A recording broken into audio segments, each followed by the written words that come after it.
নমস্কার, আমি শুভম। আমরা মহাভারতের কথা আলোচনা করছি এবং সেখানে আমরা চলে এসেছি যখন বারানাবত, যেখানে যতুগৃহ দাহ হয়েছিল। এরপরে পঞ্চপাণ্ডব এবং কুন্তি এরা একজন ব্রাহ্মণের বাড়িতে গিয়ে লুকিয়েছিলেন ব্রাহ্মণ বেশে। বেদব্যাস সেখানে তাদের রাখার ব্যবস্থা করেছিলেন। এখন তারা বেশ কিছুদিন সেখানে ভিক্ষাবৃত্তি করে চলার পরে একদিন এমন হলো, মা কুন্তী তিনি ব্রাহ্মণের ঘরের থেকে কান্নার আওয়াজ পেলেন এবং তাদের বিলাপ করছেন এরকম কথা শুনতে পেলেন। তো তখন তিনি ভীমকে বললেন, দেখো বাবা ভীম, যে বাড়িতে মানুষ অভ্যাগত হয়ে থাকে এবং যার থেকে উপকার নেয়, মানুষের উচিত তাদের সমান বা তার থেকে বেশি প্রতি উপকার করা। তো ভীম জিজ্ঞেস করলেন, মা কি এমন হয়েছে, আমাদের কি করতে হবে এবং কি সমস্যা কি হয়েছে ভীম জানতে চাইলেন। তখন মা কুন্তী বলছেন যে এই বাড়ির ওপরে কোনো একটা উটকো ঝামেলা এসে পড়েছে, আমরা চেষ্টা করব যাতে এই উটকো ঝামেলাটা মিটে যায়। তো তখন ভীম বললেন, তুমি একটা কাজ করো মা, তুমি শুনে আসো যে ঘটনাটা কি ঘটেছে এবং তারপরে আমায় বলো যে কি করতে হবে।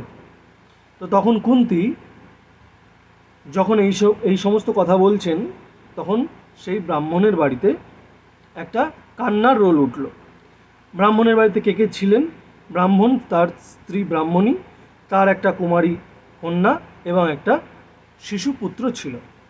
তো মা কুন্তী যখনই ঘরের মধ্যে গিয়ে প্রবেশ করলেন, তখন সেই ব্রাহ্মণ বলছেন, দেখো ব্রাহ্মণী, আমি আগেই বলেছিলাম এই জায়গা থেকে আমাদের ছেড়ে চলে যাওয়া উচিত, এই খারাপ জায়গায় আমাদের থাকাটা উচিত না, কিন্তু তুমি শোনোনি।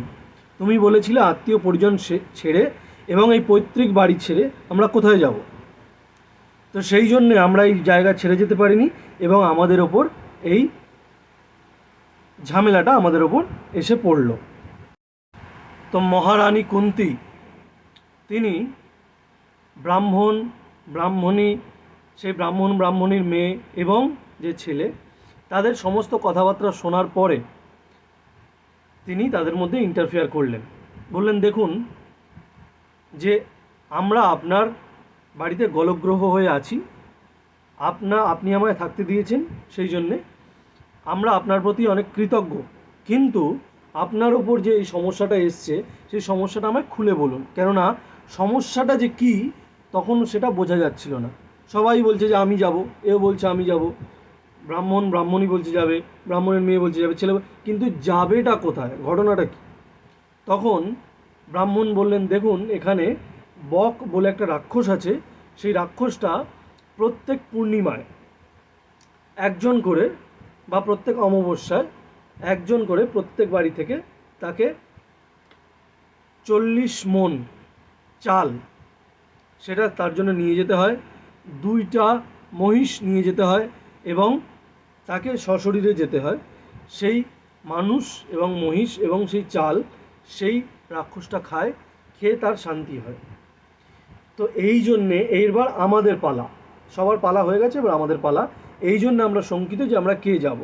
তখন কুন্তী বলছেন যে দেখুন আপনাদের কাউকে যেতে হবে না, আমার যে ছেলে আছে আমার সেই ছেলে সেখানে যাবে। তখন ব্রাহ্মণ বলছে, না না না না না, আমরা সেটা করতে পারি না, কেননা আমাদের কাছে আপনারা আমাদের বাড়িতে অতিথি হয়ে আছেন, আপনারা ব্রাহ্মণ, আমরা কখনোই আপনাদের ছাড়তে পারবো না। তখন কুন্তী বলছেন, দেখুন আপনারা জানেন না, আমার এই ছেলে ভীম সে কিন্তু অনেক অনেক রাক্ষসকে মেরেছে, কাজেই আপনারা ভয় পাবেন না, আমার ছেলে সে রাক্ষসকে মারতে যাবে। তো এই হলো বক রাক্ষস মারার যে বৃত্তান্ত, সেই বৃত্তান্তের ভূমিকা, এবং এরপরে যেটা হবে সেটা বক রাক্ষস মারতে ভীম যাবেন। ধন্যবাদ, ভালো থাকবেন। এরপরে আমরা বক রাক্ষসের এপিসোডটা নিয়ে আসবো। ধন্যবাদ।